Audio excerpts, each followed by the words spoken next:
꽃보다 아름다운 사제와 함께하는 대립각에 참석해 주신 여러분 감사합니다. 사실 문관신님께서 꽃보다 아름다운 사제라는 이 결호가 굉장히 민망해하셨습니다. 신부님 원인을 그대로 빌자면 만차스럽다고 하셨는데, 우리가 지난 사슴특강 때 신부님 결호를 꽃보다 아름다운 사제라고 정했기 때문에 그대로 진행합니다. 꽃보다 아름다운 사제란 인품이 넉넉하고 푸근한 신부님, 또한 소통이 잘 되는 신부님, 그래서 바라만 봐도 좋은 신부님이라는 말로 대신할 수 있을 겁니다. 그럼 이런 푸근한 신부님과 함께 지금부터 2023년도 노은동 대립특강 제1강 거룩한 독서 첫 번째 시간을 시작하겠습니다. 꽃보다 아름다운 신부님 큰 박수로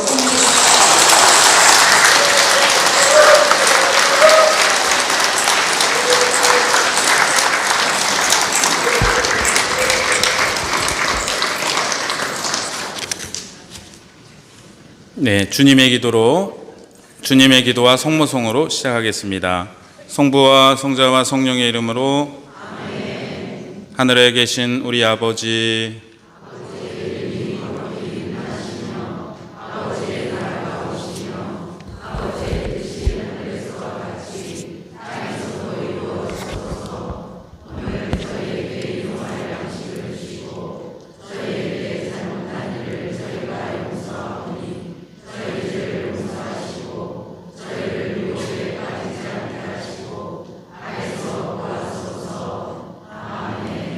은총이 가득하신 마리아님,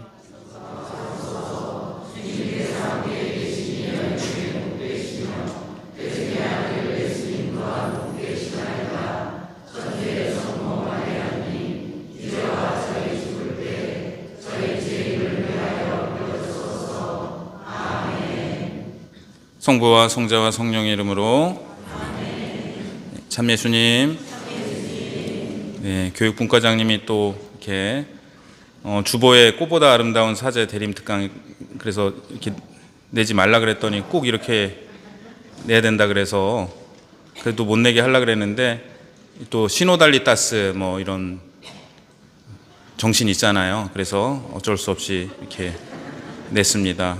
예, 분과장님 감사합니다. 네.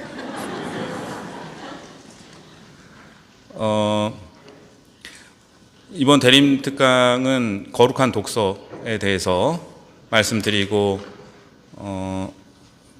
다음 주에는 오늘 혹시 다 안 끝나게 되면 더 말씀을 드리고 실습까지 해보려고 하는데요. 내년도 우리 본당에 성경 통독을 이렇게 하려고 계획 중입니다, 지금. 그래서 성경 공부가 아니고 성경 통독인데 그 방법을 거룩한 독서로 하려고 생각 중입니다. 그래서 준비하고 있는데요. 제가 지난 사순특강 때 코로나 걸려서 거룩한 독서를 못했는데, 그때 한 주만 예정돼 있었는데 그때 못하고 이렇게 대림 때 2번 하게 된 게 오히려 더 잘된 일이 아닌가 생각을 하는데요. 많은 분들이 이제 그 어느 때보다도 성경 말씀에 대해서 목말라 하고 알고 싶어 하시고, 그리고 사실은 또 오늘도 이렇게 많이 오신 이유 중에 하나도 그거고, 근데 어떻게 이 성경을 읽어야 되나 하고 궁금해 하시는 분들이 굉장히 많이 계십니다. 그래서 이렇게 해야 된다 하고 명쾌하게 대답할 수 있는 딱 한 가지 대답은 없는데, 같이 이렇게 거룩한 독서를 통해서 성경 통독을 하면서 하느님 말씀을 가까이 하고 하느님 말씀이 우리 신앙생활의 근본이 되는 그러한 우리 공동체를 이루어 나갔으면 하는 바람입니다. 여러분 혹시 인터스텔라라는 영화 보셨나요? 예. 저는 극장에서 3번 봤는데요.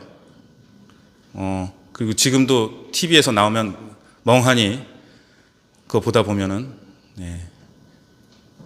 어느새 끝날 때까지 보고 있는 영화입니다. 참 많은 거를 가르쳐주고, 저는 그 감독을 되게 좋아하는데요. 크리스토퍼 놀란이라는, 그러니까 그분 영화는 볼 때마다 굉장히 놀라운 메시지를 많이 던져주는데,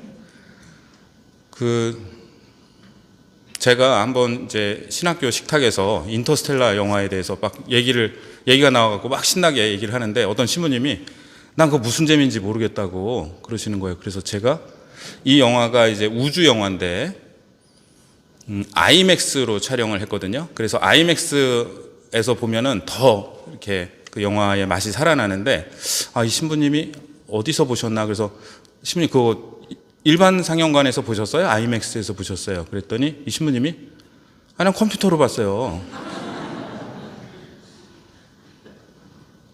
그제서야 컴퓨터로 보면 재미가 없을 수도 있겠다는 생각이 들었어요. 우주 영화인데 이렇게 스크린 큰 데서 막 이렇게 아주 음향도 그렇고 그런 영화관에서 보는 것과 컴퓨터로 보는 게 어떻게 다를까, 영화를. 영화관에서 영화 보려면은 제일 처음에 뭘 하죠? 제일 처음에 누구랑 볼지 정합니다. 그죠? 누구랑 볼지 정하고 그 다음에 예매를 하죠. 예매하고서 10분 일찍 도착해요. 근데 친구가 그냥 제 시간에 오나 한 1분 늦으면 막 짜증을 내. 너 때문에 지금 막 이렇게 짜증까지 내면서 영화관에 일찍 자리를 잡습니다. 그리고 영화를 보는데 방해가 되는 모든 요소를 다 제거해요.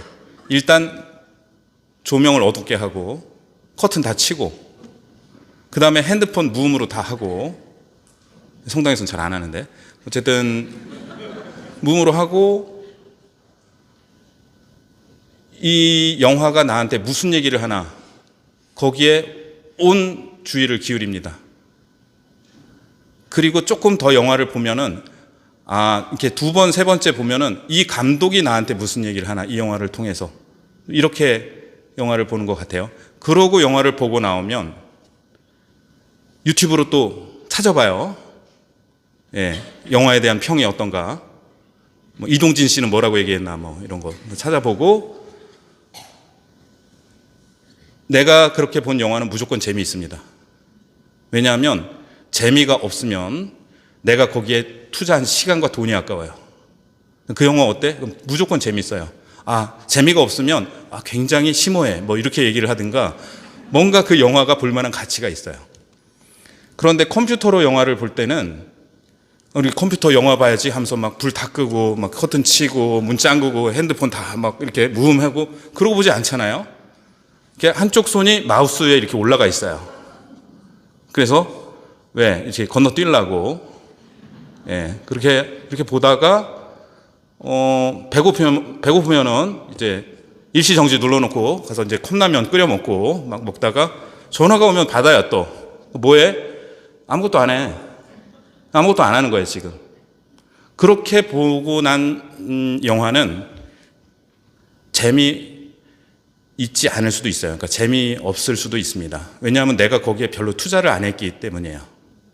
그러니까 일단 돈도 많이 거기다 지불을 하지 않았고, 그 다음에 내가 거기에 지불한 어떤 시간과 노력과 비용이 영화관이랑 다릅니다.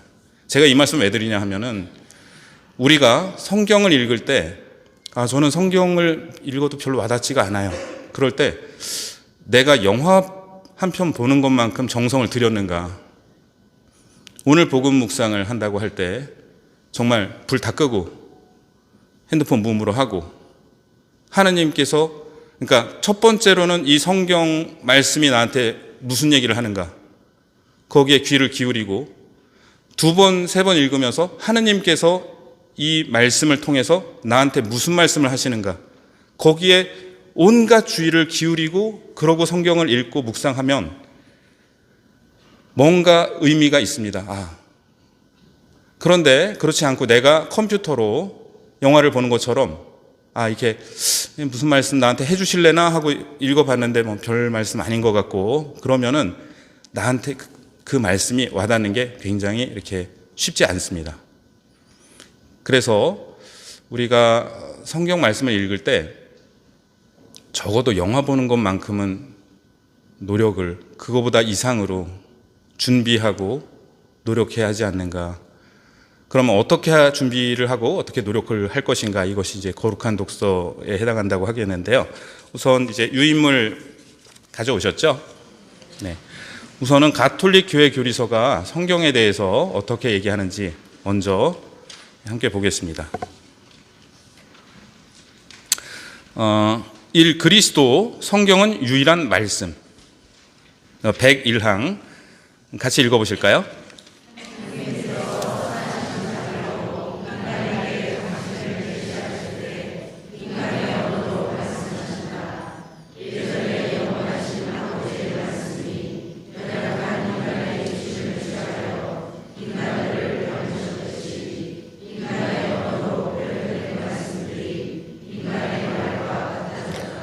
네, 이 따옴표 안에 예전에 영원하신 아버지의 말씀이, 이 말씀은 예수 그리스도를 의미합니다. 예수 그리스도께서 연약한 인간의 육신을 취하여 인간들을 닮으셨듯이 바로 예수님께서 성자께서 인간이 되신 것처럼 인간의 언어로 표현된 말씀들이 인간의 말과 같아졌다. 그래서 하느님의 말씀도 육화를 했다는 거예요. 말씀이신 성자께서 육화해서 예수님이 되신 것처럼 하느님의 말씀이 육화를 한 것이 성경이다.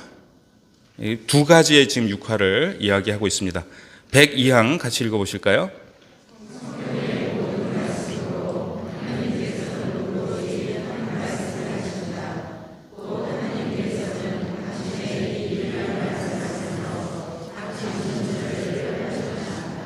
네.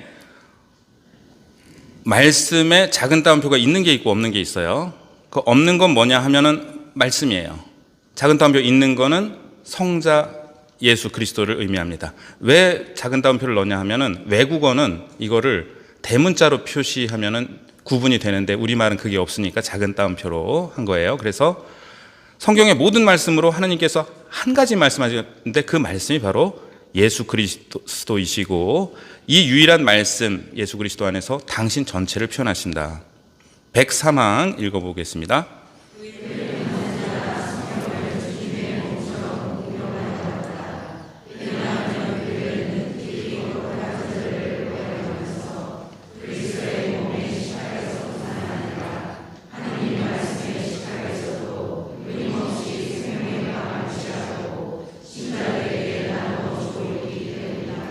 네, 그리스도의 몸의 식탁은 제대입니다. 제대. 하느님 말씀의 식탁은 여기입니다. 독서대. 독서대에서 독서, 복음, 강론이 하느님 말씀의 식탁으로 우리에게 주어지고 있습니다. 예전에는 1999년 이전에는 강론을 제대에서 했어요. 99년도에 한국 주교회의에서 지침이 내려와서 독서대를 따로 마련하고 여기에서 강론을 하라고 했습니다. 그 이유는 말씀의 전례가 성찬의 전례보다 등급이 낮기 때문이 아니라 정반대로 두 개의 식탁을 구분하는 겁니다. 여기에서는 하느님 말씀이라는 양식이 주어지고 여기에는 그리스도의 몸이라는 양식이 주어지는 두 개의 식탁이다. 사실은 여기를 더 굉장히 이렇게 소중하게 간직하고 이 성찬의 전례와 마찬가지로 말씀의 전례도 중요한 축이다라는 것을 표현하기 위해서 여기에서 말씀의 전례를 거행합니다. 두 번째, 성경의 영감과 진리. 성경은 누가 쓰셨을까요? 네? 하느님이 썼나요? 인간이 썼나요? 네. 언제나 아리송할 때는 둘 다 하면은 맞다고 말씀드렸는데 하느님이 성경의 저자이시고 인간도 성경의 저자입니다. 근데 하느님을 원저자라 그래서 독일어로 우어헤버라고 그래요. 그리고 인간 저자는 페어파서라고 얘기하는데 왜 독일어로 얘기하냐면 처음에 이거를 연구한 사람들이 이제 독일 사람들이에요. 그래서 성경의 저자는 둘이시다. 첫 번째 하느님. 105항 같이 읽어보실까요?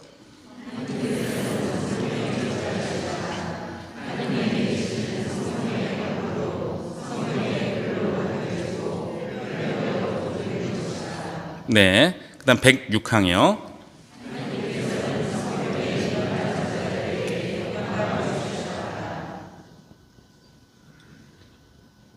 네. 그래서 원 저자가 하느님이시고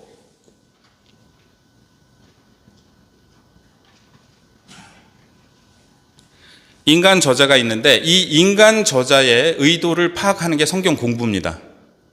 그래서 교우분들이 성경 공부 많이 하셨잖아요. 여러 가지 프로그램도 있고. 그래서 뭐 이 성경이 쓰여진 배경이 어떻고 저자는 누구고 문학 유형이 어떻고 이런 얘기들은 인간 저자의 의도를 파악하기 위한 것인데 더 중요한 거는 하느님께서 이 말씀을 통해서 무슨 말씀을 하시나. 그러면 우리는 인간 저자가 얘기한 거는 뭐 별로 안 중요하니까 요거만 다이렉트로 알면 되지 않을까요? 근데 그렇게 되기는 어려워요. 그래서 이런 객관적인 공부를 하지 않고 그냥 요렇게 하겠다고 하다가 이단들이 많이 생겨난 거죠. 사이비 종교나 이런 것들이. 정반대로 이거는 하느님께서 말씀하신 의도는 중요하지 않고 인간 저자의 의도만 중요하다. 사실은 제가 일본에 한번 갔다가 놀란 게 소피아 대학의 신학과가 지금은 모르겠는데 몇 년 전에 굉장히 인기가 많대요. 신학과가. 그래서 신자들이 그렇게 많이 들어오냐 그러니까 그게 아니고 그냥 교양으로 공부를 한대요. 그리스도교 신자가 아닌데. 사실은 그렇게 신자가 아닌데도 성경 공부하는 분들도 굉장히 많아요. 근데 그분들은 인간 저자의 의도를 파악하는 데서 그치는 거죠. 만약에 하느님의 의도까지 파악을 한다면, 알아듣는다면, 그렇다면은 입교를 하겠죠. 그래서 둘 다 중요한데 인간 저자의 의도, 즉 우리가 성경 공부를 하는 이유는 하느님께서 이 말씀을 통해서 무슨 말씀을 하시고자 하시는지 알아듣기 위함이다. 인 것이고요. 근데 이제 106항 보시면 인간 저자들에게 영감을 주셨다. 인스피라비트, 스피릿이 영인데 인스피라비트, 그래서 영을 부어주셨다. 인간 저자들에게 성경을 쓰도록. 자, 108항 같이 읽어보실까요?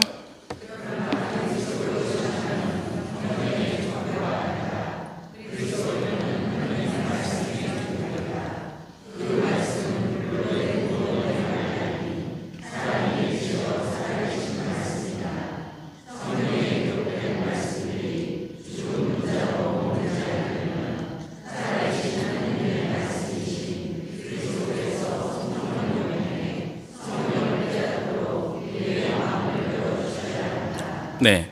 그리스도교는 경전의 종교가 아니다. 그러니까 성경만의 종교가 아니다. 왜냐하면 말씀은 기록된 말씀과 또 뭐가 있죠?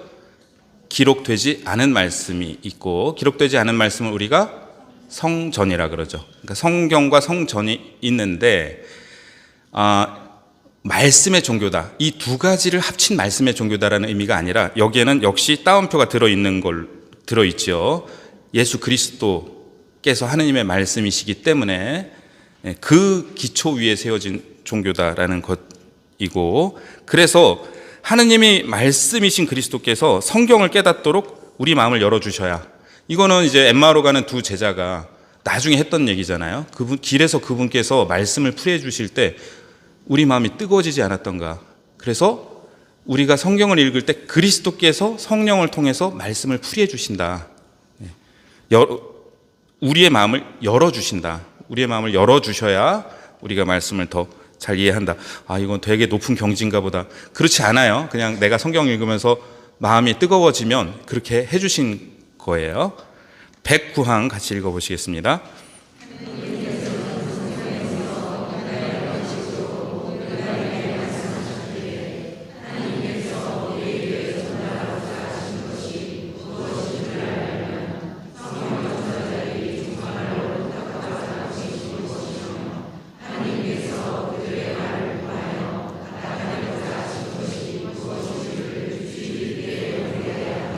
네, 여기에서 밑줄 친 두 가지가 아까 말씀드린 첫 번째, 성경 저자들이 정말로 뜻하고자 한 것이 무엇인가, 그걸 알아야 되고, 그 다음에 하느님께서 그들의 말을 통해 나타내고자 하신 것이 무엇인지, 이 두 가지는 사실은 구분되는 것입니다.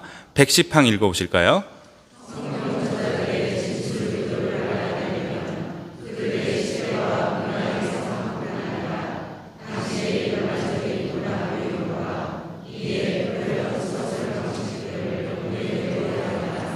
네, 그래서 인간 저자의 의도를 파악하기 위한 성경 공부는 어떻게 하는 것인가?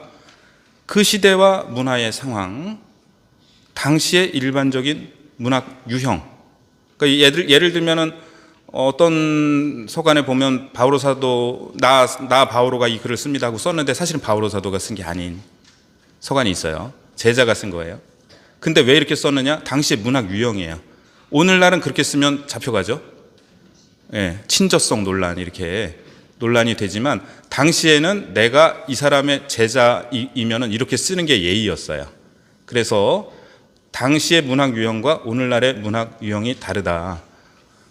그거를 또 이해하고 표현하고 서술하는 방식들이 다르다. 그래서 우리가 그거를 공부하는 이유는 인간 저자의 의도를 파악하기 위해서입니다. 자, 112랑 읽어보실까요?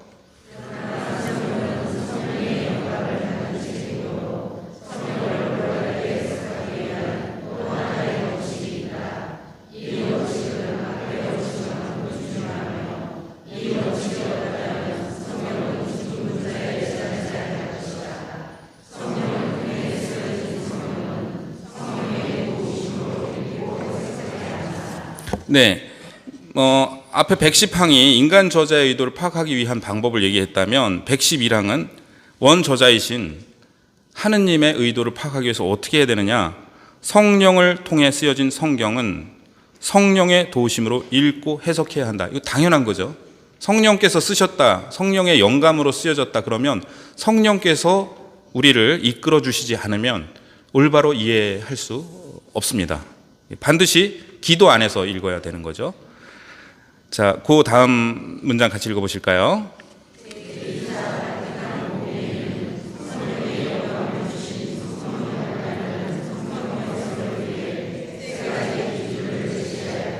네, 그래서 공의회가 그러면 성령을 따르는 성경 해석이 뭐냐, 여기에 대해서 세 가지 기준을 제시했는데 첫 번째 제가 읽을게요. 우선 성경 전체의 내용과 단일성에 특히 유의할 것. 왜냐하면 성경을 구성하는 책들이 아무리 다양하다 해도 실제로 성경은 하느님 계획의 단일성 때문에 하나이다. 신구약 73권이 있죠. 하지만 성경은 한 권의 책이다. 예수 그리스도께서는 부활 이후 밝혀진 그 계획의 중심이시며 심장이시다. 그래서 어떤 신부님은 이런 말씀을 하셨는데요. 성경의 모든 구절에 예수 그리스도께서 계시다. 그리고 저도 어떤 때에 굉장히 공감합니다. 구약 성경에도 예수 그리스도께서 성경의 모든 구절 안에 계시다. 구약 성경에 예수님이란 말은 나오지가 않는데도 불구하고 이거는 이제 우리가 나중에 통독하면서 이렇게 또 그런 또 체험과 경험이 또 있을 수도 있다고 생각됩니다. 두 번째, 그래서 밑에 그리스도의 마음을 알려주는 성경은 그리스도의 마음으로 이해해야 한다. 당신의 순환 전에는 성경이 모호하였으므로 이 마음은 닫혀 있었다. 그러나 순환 후에는 성경이 열렸다. 토마스 아퀴나스 성인의 말씀이고요. 두 번째, 전체 교회의 살아있는 성전에 따라 애가 빠졌네요. 죄송합니다. 성경을 읽을 것. 그러니까 옆에 영어로 써놨는데 The Living Tradition of the Whole Church. 그래서 전체 교회의 살아있는 성전. 그러니까 성전은 기록되지 않은 말씀이라고 했는데 살아있다라는 겁니다. 성전은 살아있습니다. 이 성경 구절을 어떻게 해석할 것인가 하는 것도 성전에 속해요. 그래서 가령 마테오 복음에 예수님께서 베드로 사도에게 내가 이 반석 위에 내 교회를 세울 터인즉, 그럼 이거 어떻게 해석해야 되느냐? 교회는 전통적으로 이것을 베드로라는 반석 위에 세우신 주님의 교회로 의미했고, 그 베드로 사도를 일대 교황으로 해서 가톨릭 교회는 그 구절을 그렇게 해석을 해왔습니다.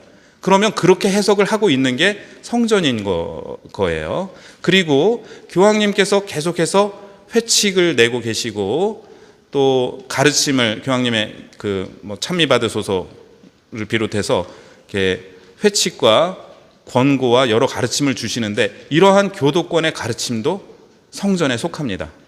성전은 기록되지 않은 말씀이 모호하게 들릴 수 있지만 현재 살아있는 그래서 이 말씀을 어떻게 이해하고 주해야 할 것인가 하는 데에는 교회 전체 보편 교회와의 연관성이 필요하고 보편 교회가 이것을 어떻게 해석하고 있는지가 굉장히 중요하다고 하겠습니다. 그래서 성경은 물질적인 수단들보다 오히려 교회의 마음 안에 적혀 있다. 교회에 성경의 영적 해석을 내려주신 분은 성령이시다. 세 번째로 신앙의 유비에 유의할 것. 여기에 유비라는 말은 아날로지라는 말을 번역한 말인데요. 이것은 신앙 진리들 서로의 일관성. 그래서 성경이 이렇게 어떤 말씀들이 서로 이렇게 긴장하고 대립해 보이는 듯한 말씀도 있어요. 제가 강론 때 가끔 말씀드린 구절들이 있는데, 그런데 진리들의 일관성. 그래서 이 얘기도 하고 저 얘기도 하고 그러는 거는 아니에요. 그 일관성 안에서 읽어야 된다. 그리고 그 일관성은 당연히 예수 그리스도이십니다. 네. 그 다음 이제 성경의 네 가지 의미를 말씀드리겠습니다. 크게 성경은 자구적 의미와 영신적 의미, 이 두 가지 의미로 나눌 수 있는데, 자구적 의미 같이 읽어보실까요?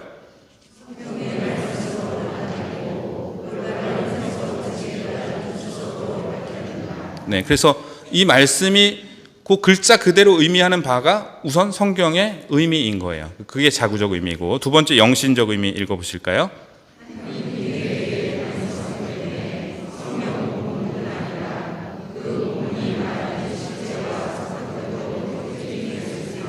네, 그래서 이 영성적 의미라고도 말할 수 있겠는데, 이 영성적 의미는 다시 세 가지 의미로 나뉘어집니다. 그래서 우의적, 도덕적, 신비적인데요. 우의적 의미 같이 읽어보겠습니다.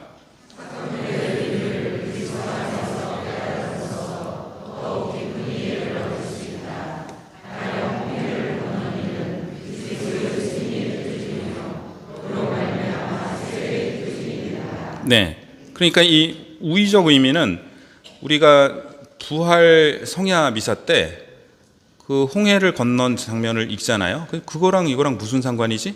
근데 그리스도 승리의 표징이에요, 그게. 그리고 세례의 표징입니다.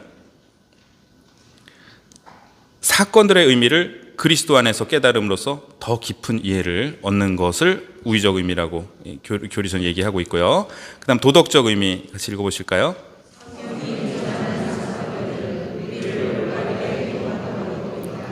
네, 그리고 세 번째 신비적 의미.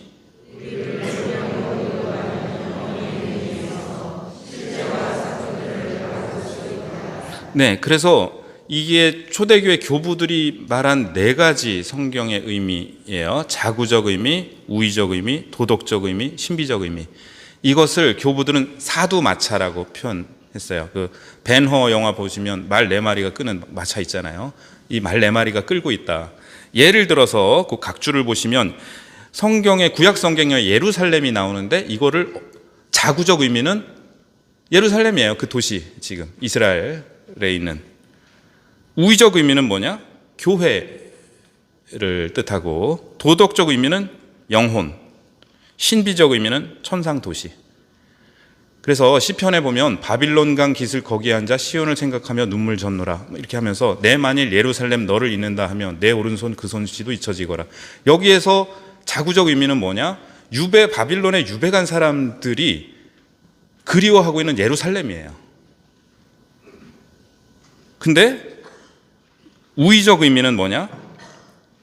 그러니까 우리 그리스도교인들한테 예루살렘은 교회를 의미하고, 도덕적 의미로는 영혼을 의미하고, 그리고 신비적 의미로는 영원한 천상 고향을 의미하고.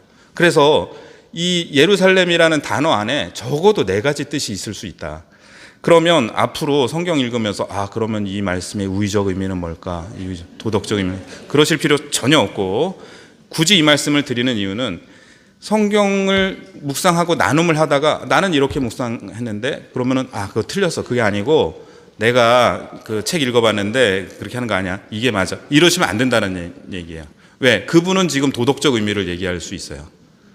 나는 내가 생각하는 건 자구적 의미고, 그분은 그게 도덕적 의미면 어떡할 거야?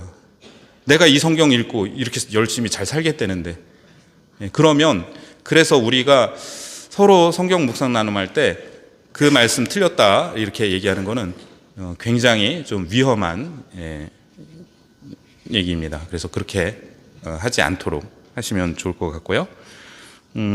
다시 한번 말씀드리는데 이 말씀에 뭐 우의적 의미가 뭐냐, 뭐 도덕적 의미가 뭐냐 이런 건 중요하지 않고 그거는 이미 영적인 천재들 우리 교부들이 다 해놓으셨어요. 찾으시면 되는데 다만 우리가 성경 읽으면서 나는 이게 이렇게 와닿았다. 충분히 가능한 얘기라는 거예요. 왜? 나는 지금 어떤 이렇게 사두 마차 중에 어떤 한 말이 나한테 유독 나를 잡아 끌었던 거죠. 118랑 같이 읽어보실까요?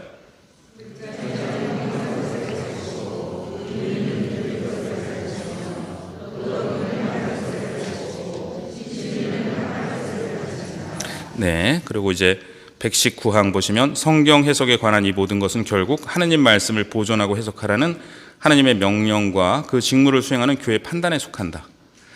자, 구약 성경과 신약 성경의 단일성 128항 교회는 이미 사도들 시대에 그리고 그 후에도 성전 안에서 일관되게 예형론, 티폴로지아라고 표현하는데요. 예형론에 의거하여 신구약에서 하느님 계획의 단일성을 천명해왔다. 예형론은 때가 찼을 때 강생하신 당신 아드님의 인격 안에서 이루신 일들의 예형을 구약의 하느님의 업적에서 식별해낸다. 그러니까 이 구약에 있는 이 일이 예수 그리스도의 예형이었구나 하고 나중에 밝혀지는 것을 의미하는데 예를 들면은 아브라함에 대해서 말씀드리면서 이삭이 예수님의 상징이라는 말씀을 드렸어요. 교부들이 이삭이 모리아 산으로 장작을 짊어지고 올라가는 것과 예수님께서 골고타 산으로 십자가를 메고 올라가시는 게 닮았다라는 걸 밝혀냈죠. 이때 이삭이 예수님의 예형이 되는 거고 또 창세기에 보면은 요셉 이야기가 나오죠. 그 형들을 용서하는 그 요셉도 예수님의 예형이 됩니다. 그래서 구약의 그리고 이제 오늘 독서 말씀도 그렇죠. 하나님께서 이 산 위에서 막 모든 민족에게 잔치를 베푸시는 것이 예수님께서 이 산에서 병자들을 고쳐주시고 이렇게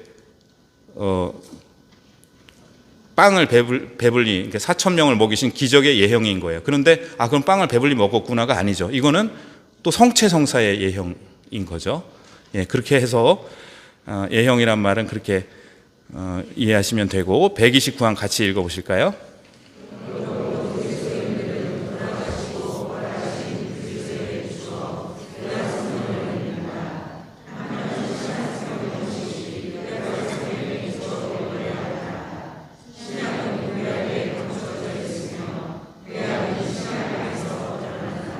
네, 그래서 우리가 구약 성경 읽으면서 유대인이랑 똑같이 읽으면 안 되는 거예요. 그리스도인의 방법으로 읽어야 됩니다. 왜냐하면 지금 구약은 신약 안에서 드러난다 얘기를 하고 있으니까 그 구약 성경을 유대인들이 읽는 거랑 그리스도교인이 읽는 거는 다릅니다. 구약을 신약에 비추어서 읽고 신약은 구약에 비추어서 읽습니다. 자, 이제 거룩한 독서로 본격적으로 말씀 나눠보겠습니다. 거룩한 독서는 라틴어 렉시오 디비나를 번역한 말인데요.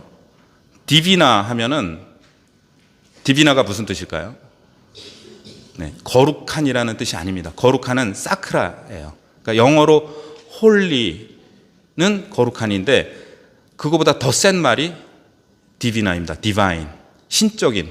그러니까 사크라는 성지에도 쓰고 홀리랜드, 성인들한테도 쓰죠. 그런데 디바인은 하느님한테만 쓰는 형용사예요. 그 렉시오 디비나 그러면 신적인 독서. 사실은 거룩한 독서보다 훨씬 더 센 말입니다. 신적인 독서라고 하느님 힘으로 하는 독서 이렇게 표현할 수 있는데 이미 거룩한 독서로 번역이 되어 있기 때문에 그렇게 쓰지만 사실은 그보다 훨씬 더 센 말이다. 성령과 내가 함께 읽는 것을 의미한다. 그래서 4단계로 이루어지는데 독서, 묵상, 기도, 관상입니다. 이제 렉시오 디비나는 그 엔조 비앙키 수사님의 말씀에서 샘솟는 기도라는 책이 우리나라에서 번역되면서 우리나라에서 인기를 얻기 시작했어요. 그걸 이현학 수사님이 번역을 하셨는데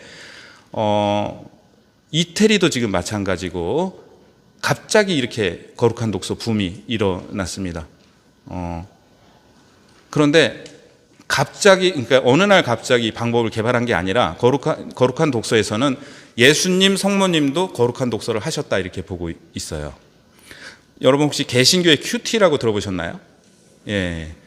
제가 99년도에 부제였는데 하도 개신교 큐티 얘기를 해서 우리도 저런 큐티 같은 방법을 한번 좀 도입해보면 어떨까 하고 제가 관심 있게 그걸 봤어요.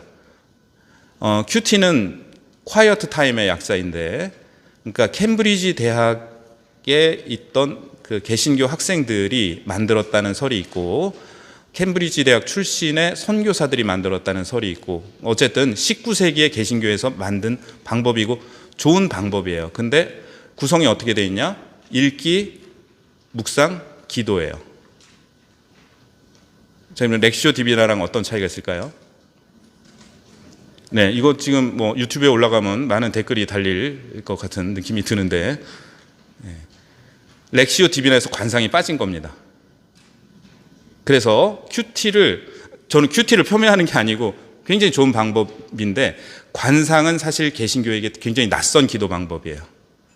관상하면 뭐가 어디 내가 왕이 될 상인가 뭐 이런 관상 말고 관상 기도를 의미하는데, 관상 기도는 사실 수도회마다 다 다르기 때문에 가르멜에서 얘기하는 관상은 하느님께서 주시는 신비적인 은총으로 기도하는 방법을 얘기하고, 프란치스코 회의의 관상은 이 피조물 안에서 하느님을 알아보는 것을 의미하고, 교부들의 관상은 가난한 사람에게서 그리스도를 보는 것을 관상이라고 얘기를 했는데, 렉시오 디비나에서 말하는 관상은 한마디로 우리가 기도를 하면서 아무것도 안 하는 거예요. 멍 때리는 거랑 좀 멍 때리는 거랑 비슷할 수도 있을 것 같아요. 요즘에 젊은이들 보면 뭐 불 피워놓고 불멍, 물멍도 있어요? 그래요? 그러니까 뭐 이렇게 멍하니 그 바라보고 있는 건데 시간이 하염없이 가요. 사실은 관상은 그런 겁니다. 내가 묵주기도를 하다가 내가 한 기억이 없는데 다 돌아가 있었던 경험 있으시죠? 예. 희한해. 관상한 거예요. 자, 근데 분심하고는 달라요. 감싸봐. 저녁에 김치찌개를 해야 되나, 뭘 해야 되나. 다 했네. 이거는 분심이고, 관상은, 그러니까, 하느님께서 내 안에서 기도하시는 것. 그리고 사실 나는 아무것도 안 하는 것. 이거는 조금 있다가 말씀을 또 드리겠습니다만, 이 4가지의 단계가 렉시오 디비나고, 그래서 제가 말씀드리고 싶은 거는 큐티를 너무 부러워하거나 저 방법은 뭘까 하고 이렇게 굳이 안 그래도 되겠다라는 걸 왜냐하면은 제 큐티에 관심 가졌던 건 1999년도고 렉시오 디비나는 2001년도에 그 서인석 신부님께서 그때 대전 교구청에 있는 주교님, 경주교님하고 그 교구청 신부들하고 피정지도를 해주셨는데 그때 제가 처음 들었어요. 그래서 제가 그때 아주 삶의 방향을 정했습니다. 이거구나라고 이렇게 느끼게 됐습니다. 거룩한 독서의 방법에 대해서 조금 전에 말씀드린 이현학 신부님께서 직접 성경을 읽는 이와 함께 자란다라는 책을 쓰셨어요. 이 책을 저는 꼭 권해드리고 싶은데, 거룩한 독서에 대해서 이 책보다 더 잘 설명한 책은 없습니다. 제가 아는 한. 제가 이태리에서 거룩한 독서에 대한 책을 4권을 사왔어요. 하나도 안 읽었습니다. 어려워갖고. 그리고 한국말로 된 책도 다 봤는데 이현학 신부님의 책이 최고입니다. 굉장히 한국 사람들한테 맞게 또 쓰셨는데요. 이 네 가지 방법에 준비기도, 성령을 청하기를 이렇게 넣으셨어요. 그래서 준비기도부터 한번 읽어보시겠습니다. 계시연장의 말씀대로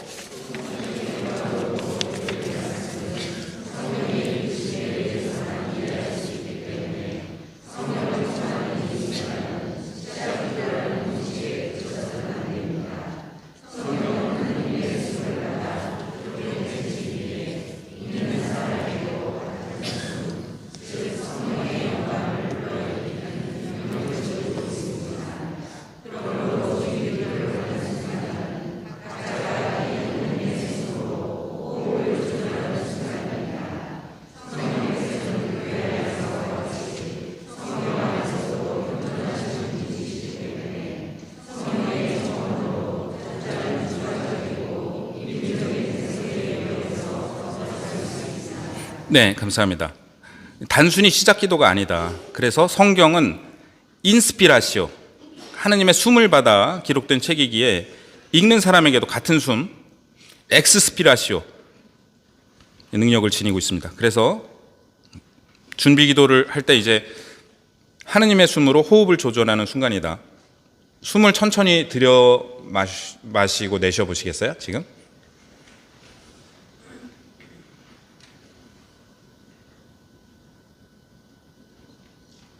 네, 제가 사순 특강 때 말씀드렸는데요. 첫 번째 특강 때 우리가 숨을 들이마시고 내쉴 때 나오는 발음이 이응과 히읗이기 때문에 야훼 하느님의 이름이 여기에서 유래했다고 말하는 신학자도 있다고 말씀을 드렸죠. 그래서 성령을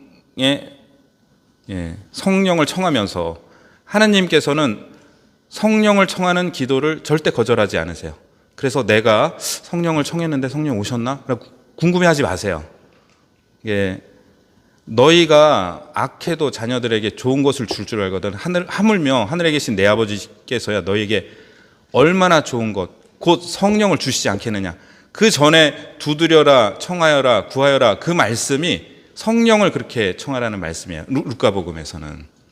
그리고 주신다고 분명히 말씀을 하셨으니까 우리가 다른 때도 그렇지만 특히 이 거룩한 독서를 하기 전에 성령을 청하는 기도를 먼저 하고서 시작을 합니다.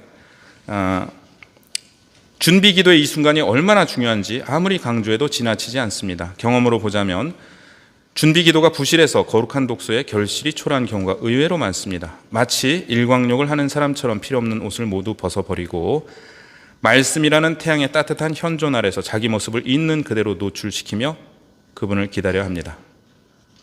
요즘 찜질방 잘 안 가는데 이렇게 찜질방 가면은 원적에서 이런 거 쬐려면 옷 벗고 쬐야 되잖아요, 그죠? 내가 꽁꽁 이렇게 싸매고 나서 난 원적에서 쬐고 왔다 그래. 옷이 쬐고 온 거잖아요, 지금. 그런 것처럼 우리가 하느님 앞에서는 내가 입고 있는 내면 안에 입고 있는 하느님과 나를 가리고 있는 그런 것들을 열고 하느님을 맞아들이려는 마음, 성령 안에서 쉬는 마음, 말씀의 방문을 간절히 기다리는 마음, 그분의 얼굴을 뵙고 싶어하는 마음, 이런 마음을 챙겨야 합니다. 사실은 성모님께 가브리엘 천사가 나타났을 때 성모님은 딴짓하고 계신데 천사가 나타났을까? 아니요. 말씀의 방문을 간절히 기다리는 마음 안에서 천사가 나타나셨다고 생각합니다. 자, 그래서 이제 본격적으로 첫 번째 단계는 읽기인데요. 같이 읽어보시겠습니다.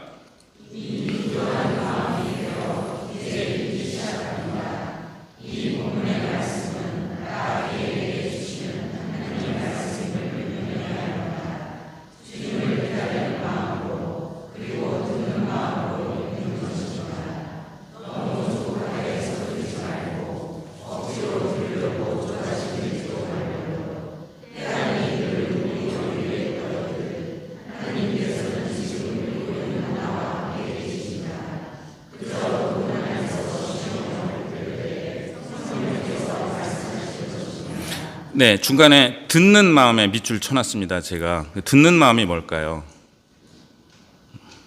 참 오늘 참 이 대림 특강 이거 시험 본다는 말씀 못 들으셨어요? 제가 죄송한데 지금 마음이 어떠세요?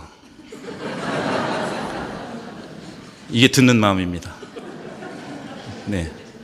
자, 읽는 마음은 뭐냐? 내가 이거 보면서 밑에 줄도 눈에 들어와요. 대충 무슨 내용인지. 문맥을 파악하고 있어요. 그렇게 읽고. 그러니까 읽어보시라 그래도 끊어 읽기를 잘하고 읽으시잖아요. 근데 듣는 마음은 뭐냐? 뭔 소리 하려는 거야, 지금. 뭐 시험은 무슨 그러면서 마음이 약간 조마조마하면서 무슨 얘기인지 빨리 했으면 좋겠다. 궁금하다. 이게 듣는 마음입니다. 그러니까 예측을 하면 안 되는 거예요. 자, 그 다음에 듣는 마음 그 위에다가 지금 처음 듣는 마음이라고 써놓으세요. 지금 처음 듣는 마음. 이게 거룩한 독서의 핵심입니다. 핵심이 두 가지가 있는데 첫 번째, 지금 처음 듣는 마음. 그래서 지금 처음 듣는 마음은 뭐냐? 이현학 신부님이 여기 설명을 하시지만 성경 말씀을 읽으면서 내가 이 말씀을 알고 있다고 생각하면 안 됩니다. 그래서 끝나버리는 거예요. 더 이상 묵상은 진전되지 않습니다. 내가 아는 만큼만 알아듣고 있는 거예요. 그런데 하느님께서 지금 하시는 말씀은 내가 모르는 게 정상이에요.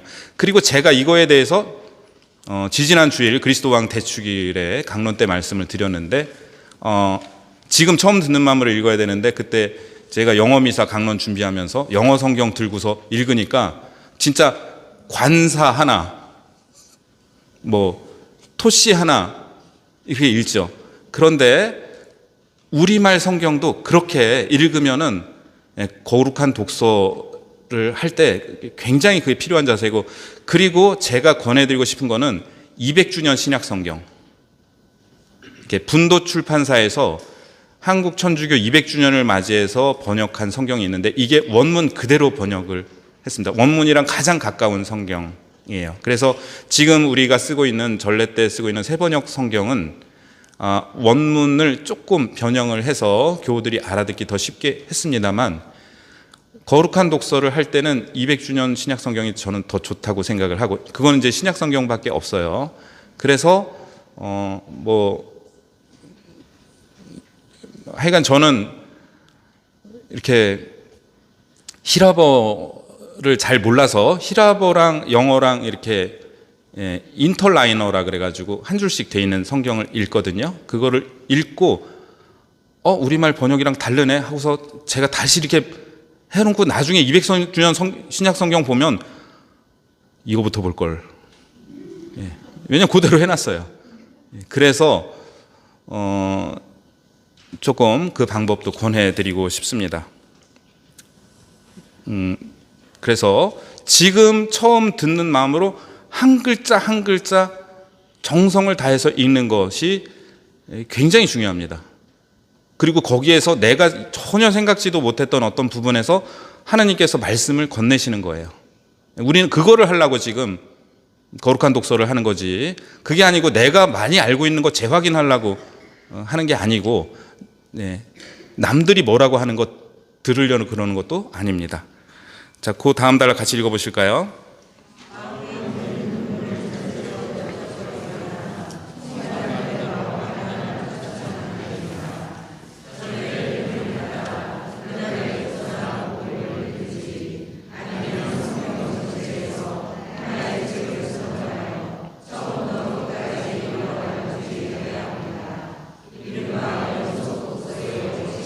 네, 감사합니다. 연속 독서의 원칙. 이거는 지금 뭐냐 하면은, 하나님, 제가 당신의 뜻을 알고 싶습니다. 말씀해 주세요. 하나, 둘, 셋, 짠. 다시 한번 기회를 드리겠습니다.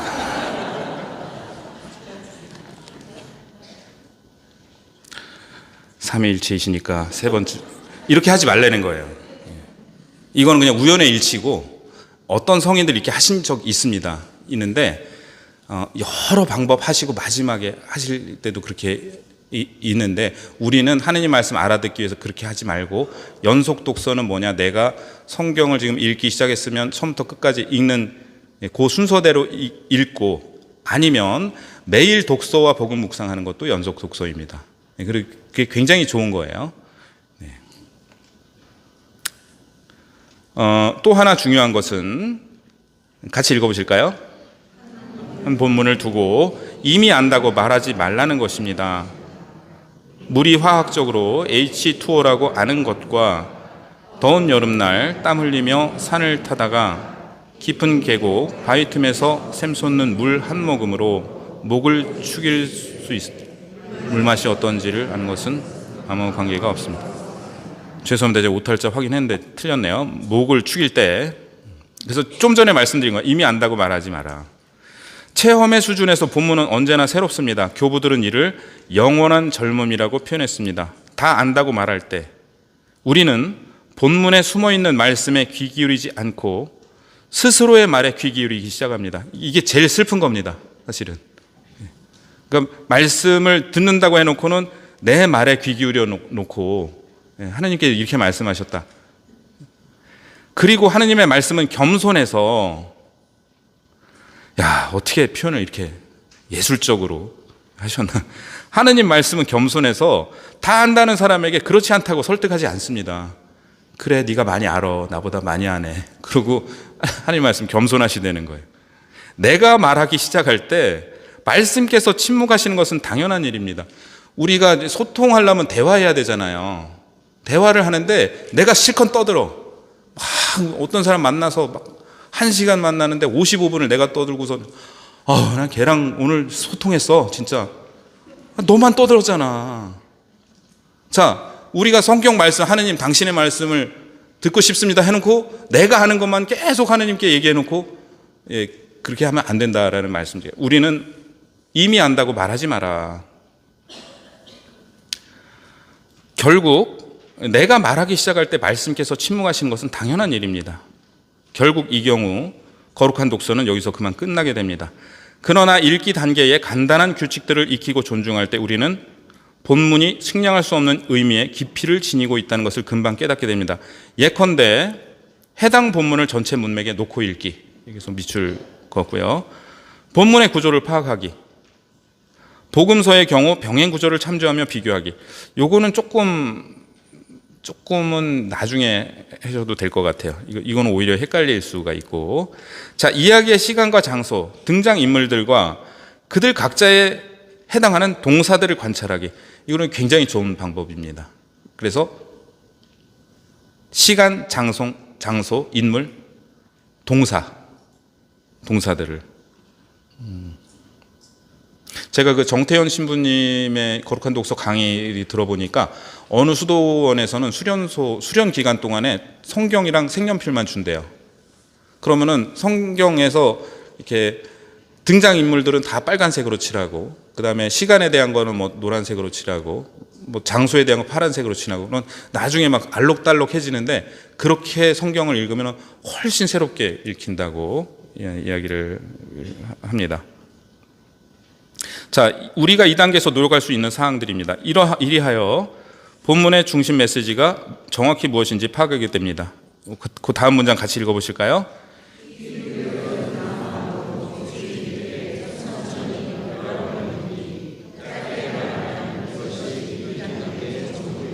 네, 여기에서 한 글자도 버릴 글자가 없습니다.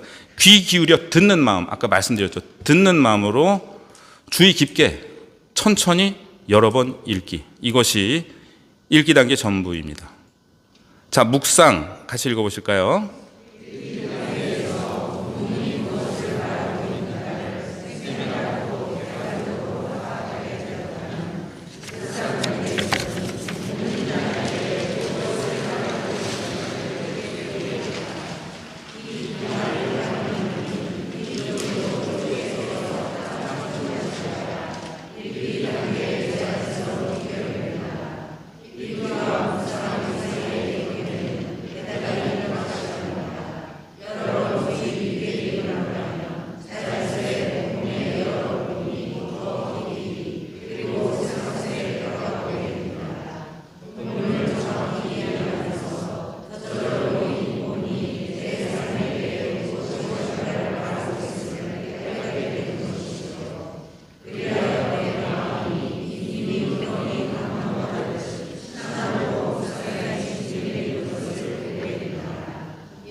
네, 감사합니다. 여기 시나브로라는 말, 이렇게 순우리말이에요. 모르는 사이에 조금씩 조금씩이라는 뜻입니다. 자, 이 읽기에서는 본문이 무엇을 말하고 있는가? 묵상은 본문이 나에게 무엇을 말하고 있는가? 본문이 나에게 무엇을 말하고 있는가가 묵상이고, 그러니까 읽기는 이렇게 되게 객관적인 거예요. 본문이 무엇을 얘기하고 있는가. 근데 묵상은 되게 주관적인 거죠. 나에게 무엇을 말하고 있는가. 그런데 인위적으로 추려서 짜맞추는 것이 아니라 자연스러운 귀결이다. 그리고 이게 이현학 신부님의 글의 특징인데요. 굉장히 한국적이에요. 그러니까 서양 책은 보면 읽기는 여기까지입니다. 이제 묵상하세요. 그 다음에 끝났습니다. 이제 기도하세요. 그 다음 관상입니다. 이렇게 딱딱 끊어지는데 이현학 신부님은 한국 사람들이 그렇지 않다는 걸 잘 알고 계세요. 읽기와 묵상 사이는 경계가 대단히 불확실합니다. 그래서 우리가 읽기를 하다가 자연스럽게 이렇게 여러 번 읽다가 자연스럽게 묵상으로 넘어가는 거예요. 근데 그렇지 않고 묵상 좀 이따 봐, 나 좀 읽어야 돼, 막 이렇게 안 하셔도 된다라는 거예요. 그래서 여러 번 주의 깊게 읽노라면 자연스러운 본문의 여러 부분이 깊이 새삼스레 와닿게 됩니다. 자, 읽기와 묵상하기의 단계에서 사용되는 방법은 대체로 두 가지라 볼 수 있는데요. 하나는 연상인데 한 성경 구절이 상기시키는 다른 성경 구절들을 본문의 해석에 적극적으로 끌어들이는 것입니다. 이렇게 되면 해당 본문의 의미가 훨씬 더 생기와 구체성을 얻고 풍요로워집니다. 이것은 성경을 성경으로 해석하는 원칙에 입각한 이른바 미드라시 독서법으로 고대 히브리인들이 사용하던 것이었습니다. 자, 그래서 거룩한 독서를 하실 때 주석서를 보거나 성경 해설서를 보거나 그러실 필요가 없고 오히려 해로울 수 있습니다. 그런 거는 그런 것이 아니라 성경을 성경으로 해석하는 것이 중요해요. 이것이 고대 히브리인들이 사용한 이른바 미드라시 독서법인데 이거를 최고 잘 쓰신 분이 예수님이에요. 성경을 성경으로 해석하는, 그리고 바오로 사도시고, 그런 거를 한번 생각을 해보시고 그 다음 같이 읽어보실까요?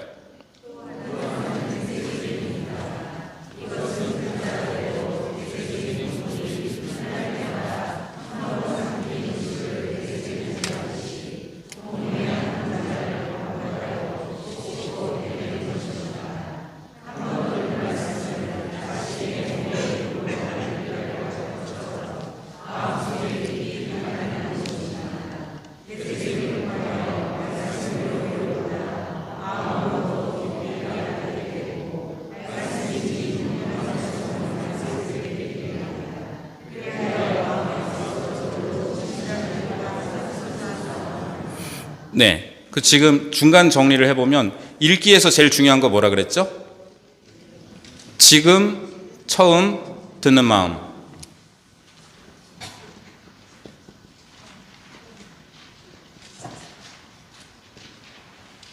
네, 요즘은 줄여 읽는 게 유행이라 지쳐든 마음. 지금 처음 듣는 마음으로. 그 다음에 읽기와 묵상을 엮어서 지금 하시는 말씀이 첫 번째 연상.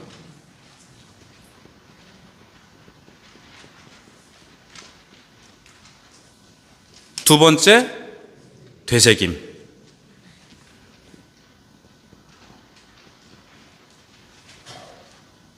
네, 지금 중요한 거는 지금 거의 다 말씀드렸는데요. 되새김은 뭐냐 하면은, 되새김 동물, 그러니까 소 같은 경우에 막 이렇게 풀을 뜯고 이렇게 먹다가 위에 넣어놨다가 또 꺼내서 또 씹고 되씹잖아요. 곱씹는 거.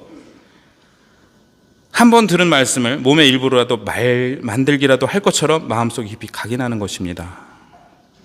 자, 그래서 제가 아까 이제 성모님, 예수님도 다 렉시오 디비나를 하셨다 이렇게 말씀드렸는데, 성모님의 마니피캇, 내 영혼이 주님을 찬송하며 나를 구하신 하나님께 내 마음 기뻐 뛰노나니, 마니피캇 보면은 전부 다 구약 성경 말씀이에요. 근데 성모님이 이거 다 어떻게 외우셨을까요? 스마트폰 검색해서 가만히 있어봐, 내 마음이 막 이렇게 그러신 게 아니잖아요. 그냥 성령에 취하셨으니까 물론 그런데 성령께서 갑자기 막 성모님 모르는 말씀 하시게 한 게 아니고, 당시에는 성경이 없었어요. 그 두루마리, 예수님께서 회당에서 두루마리 펴서 읽으시잖아요. 회당에 두루마리가 보관되어 있었는데 안식일 날 회당을 가면은 두루마리를 펴서 성경을 한 구절 이렇게 읽습니다. 그러면 사람들은 저 말을 외워야 돼요. 없으니까 필기도구도 없고 집에 성경도 없고 녹음기도 없고, 그러니까 지금 처음 듣는 마음으로 그 성경 말씀을 한 글자 한 글자 귀여겨 듣고 집에 가는 길에 계속 그거를 되새기면서 외우는 거예요. 그래야 그걸로 일주일을 살고, 그래서 성모님께서 이렇게 성모님의 노래를 부르실 정도면 그 많은 말씀들이 성모님한테 있었다는 거죠. 그리고 예수님께서도 즉시 너희는 이런 말씀을 읽어본 적이 없느냐 하면서 반문을 하시잖아요. 그거는 예수님께서도 그렇게 많은 말씀들을 외우고 계셨다. 그러니까 이 되새김의 자연스러운 귀결은 성경 말씀을 많이 외우게 되는데 암기하려고 하는 게 아니라 저절로 외워지는 거예요. 그 은퇴하신 다른 교구, 이제 교구장 주교님이 계신데 공동번역 성경을 다 외우셨대요. 그 주교님께서 대전 신학교에 저희가 모셔서 강의를 부탁드린 적이 있었고, 거룩한 독서로 강의를 하셨는데, 이 되새김을 어떻게 표현하셨냐면 닭이 물을 먹는 걸로, 닭이 물을 집어가지고 하늘을 향해서 이렇게 넘기고, 이렇게 해서 넘기고, 그래서 당신께서는 새벽에 일어나서 성경을 이렇게 써서 들고 1시간 산보를 하시면서 계속 되뇌이신, 그러고 이제 교구청 들어와서 업무 시작하시고, 그래서 공동번역을 다 외우셨대요. 그 새 번역 나왔을 때 굉장히 싫어하셨죠.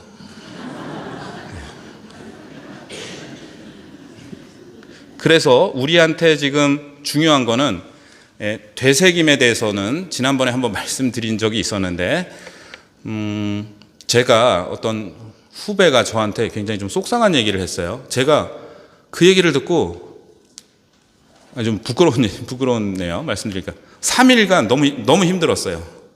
그 얘기 때문에. 꼭 나한테 이렇게 얘기를 할 수가 있어? 선배한테 이렇게 얘기할 수 있어? 그 다음날 되니까 내가 지난번에 이렇게 해줬는데 이럴 수가 있어? 그 오후 되니까 지난번에도 나한테 이런 식으로 했던 것 같은데. 그러다가 3일째 제가 깨달은 게 뭐냐, 그 말이 나를 지배하고 있다. 그 후배의 말이 나를 지배하고 있다. 하느님 말씀이 나를 다스리셔야 되는데 왜 내가 그 주도권을 넘겨줬을까? 그러고 성경 말씀을 되뇌이니까 평화가 찾아왔어요. 너무 간단한 거예요. 우리가 왜 힘들고 왜 아프냐? 계속 나를 속상하게 하는 말을 계속 되뇌고 있어요. 왜? 더 힘들으려고. 까먹을까 봐. 계속 그 말씀을 되뇌고 있어요. 중단시켜야 되고, 그리고 그 사람은 까먹었어. 이미 기억도 못해. 내가 그런 얘기 했었어? 이런다고요. 그래서 하느님 말씀이 우리가 내 마음을 잘 못 다스리겠다 이런 말씀을 많이들 하시는데 못 다스립니다. 당연히. 왜? 내 마음의 주인이 내가 아니기 때문에. 나는 그걸 다스릴 능력이 없어요. 그 말씀을 다스리셔야 되는 분은 하느님이시고, 어떻게 다스리시느냐? 당신 말씀으로 다스리시는데 내가 거기에 협력하기 위해 필요한 거는 그 말씀을 되뇌는 겁니다. 그래서 이 되새김은 우리가 거룩한 독서를 할 때뿐만이 아니라 이 말씀을 하루 종일 되새기는 거예요. 하루 종일. 집에서 쉴 때나 길을 갈 때나 자리에 누웠을 때나 항상 되새기는 거예요, 마음으로. 그러고 까먹고 다른 일에 몰두하다가 또 되새기고, 운전하다가도 되새기고. 제가 1학년 담임을 3년간 했는데 그때 할 때마다 오늘 복음 말씀에서 되새김, 그러니까 딱 한 문장이 나오는 거죠. 오늘 복음 말씀을 여러 차례 읽다가 어떤 말씀이 딱 나오면 그 말씀을 하루 종일 되새기라고. 근데 내가 식탁에서 물어보겠다. 오늘 무슨 말씀 되새기고 있는지 하고 물어봤어요. 그래서 1학년들 3명하고 저하고 같은 테이블에 돌아가면서 앉았는데, 근데 그때 1학년 애들이 뭘 잘못했어요. 보일러실에 함부로 가면 안 되는데 새끼 고양이를 주워다가 보일러실에 집어넣어놓고 자기네들끼리 말고 제가 굉장히 좀 화를 냈어요. 지금 안전과 관련된 건데 왜 얘기를 안 하고 이렇게 하냐. 나무라고 나서 밥 먹으면서 오늘의 말씀 그랬더니 용서해 주어라. 나한테 하는 얘기야? 아니 그게 아니라 오늘 복음 말씀이다. 너 오늘의 말씀 그랬더니 70번씩 77번이라도 용서해 주어라. 너는 용서해 주어야 한다. 밥 먹어. 네. 밥 먹었거든요. 이게 말씀의 힘이에요. 그래서 이 되새김, 하느님 말씀 되새기는 거는 굉장히 중요하다. 자, 네 번째 기도. 읽기와 묵상하기가 그리 명확한 경계를 지나지 않듯 묵상하기와 기도 사이의 경계도 명확하지 않습니다. 묵상이 깊이 진행되면서 독서는 기도로 말미암아 자주 중단됩니다. 자, 여기에서 이현학 신부님 말씀하신 게 뭐냐면은 묵상과 기도 사이의 경계도 대단히 불분명하다. 여기를 이렇게 타고 넘어가고 있다라는 얘기예요. 근데 읽기와 묵상은 뭐냐? 하느님이 나한테 말씀하신 거예요, 지금. 기도는 거기에 대한 응답입니다. 우리가 미사 드릴 때 일독서를 들은 다음에 화답송을 바치잖아요. 그래서 독서 말씀을 듣고 우리가 하느님께 응답하는 게 화답송인 것처럼 읽기와 묵상에 대한 우리의 응답이 기도예요. 그래서 예를 들면은 형언할 수 없는 탄식으로 주님 앞에 그냥 있기도 합니다. 열망과 통회로 눈물이 솟기도 하고 이웃을 위한 중개의 기도가 나오기도 하며 감사와 찬양을 드리기도 됩니다. 이 모든 것이 단계에서 우리의 기도가 될 수 있습니다. 근데 기도는 이제 묵상했으니까 주님 뭐 저 이렇게 해야겠구나가 아니라 내가 어떻게 반응하고 응답하느냐, 그것이 기도라는 말씀입니다. 뭔가 무슨 말씀 드리려다 지금 확 지나가고 떠올라야 되는데. 네네, 떠올랐어요. 자, 우리가 성경 묵상에 실패하는 이유는, 이거는 이제 엔조 비앙키 주사님 한 얘기인데요. 기도로 가지 않고 성찰로 간다. 그래서 이렇게 묵상을 했어요. 묵상까지 잘 했어요. 그러고 나서 그런데 저는 이렇게 못 사네요. 죄송하네요. 이거밖에 안 돼서 끝. 다음 날 또 묵상해요. 이렇게 묵상하다가 아이고 그런데 저는 이 모양이네요. 죄송합니다. 끝. 구역 모임 가서 또 나눔해요. 이런 말씀 들었는데 저는 이거밖에 안 되네요. 이러면 더 이상 발전이 없다. 그럼 이게 안 되면 그 안 되는 거를 기도를 하고 주님께 청하는, 주님 제가 정말 당신의 은총에 응답하기 위해서 이렇게 하고 싶은데 이게 안 됩니다 하고 주님께 청해야지. 여기가 왜 문제냐 하면 더 이상 이제 하느님 말씀 들어놓고 그 다음에 내 문제로 그냥 가는 거예요. 그게 아니고 하느님께 말씀을 드리고 응답 드리는 게 기도다. 관상은 콘템플라시오라 그러는데요. 그 템플이 신전, 성전이거든요. 콘이 앞에 붙어 있는데 성전과 함께 있다, 성전 안에 있다, 이런 뜻입니다. 그러니까 여러분이 가끔 힘들고 지치고 그럴 때 와갖고 성당에 오실 수도 있고 성체조별실에 가실 수도 있어요. 가서 뭐 하세요?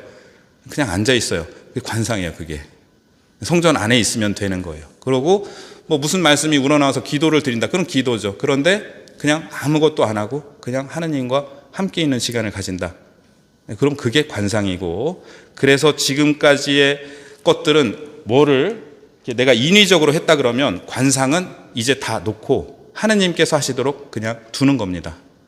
두는데 이게 분심이 든다, 관상 시간이 분심이 든다 그러면 묵상 때 했던 되새김을 다시 할 수도 있어요. 하지만 이때는 묵상하기 위해서가 아니라 내가 분심에 빠지지 않기 위해서 되새김을 하는 겁니다. 그래서 다음 시간에 실습을 하면서 다시 한번 여기에 대해서 복습을 할게요. 그래서 다음 시간에 요거 유인물 가져오시고 성경책도 가져오시면 좋겠습니다. 오늘 1시간 내로 끝내려고 그랬는데 말씀이 좀 길어져서 죄송합니다. 끊으면 좀 안 될 것 같아서. 영광성으로 마치겠습니다. 성부와 성자와 성령의 이름으로 영광이 성부와 성자와 성령께 성부와 성자와 성령의 이름으로 아멘. 감사합니다.